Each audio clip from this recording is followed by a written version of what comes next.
I've been working with Claire Gott and Laura from Headway. We decided that we wanted to do a project working with the service users of Headway to educate our young people. The reason why I got in contact with Headway is because I heard about the charity and was just bowled over by the amount of information that they was willing to provide. It wasn't ever going to be such a kind of big project.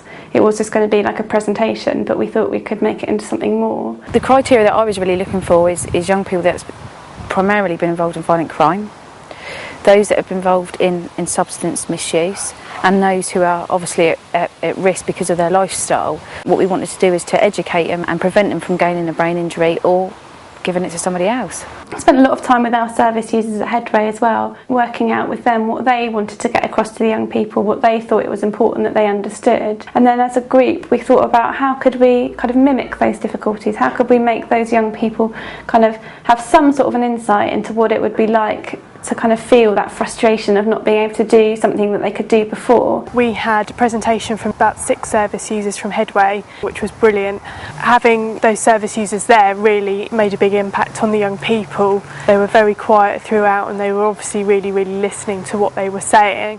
I went to a party, there was a guy around there. He was causing a bit of trouble, and so we hoofed him out of the party and he threw a brick through the window.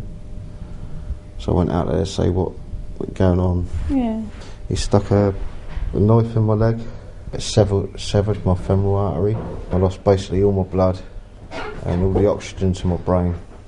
I had epileptic fits. I woke up, I didn't even know who my mum was. I've basically had to learn how to do everything again. For somebody to sit in front of you that's got a brain injury and you can physically see that they've got a brain injury makes a bigger impact on them. They could kind of really get an insight into the daily difficulties that someone who's had an acquired brain injury can experience, and also get across to them that how much life changes and how it only takes 1 second really for your whole life to change. Yeah. Can you guys have a go at doing one of these one hand?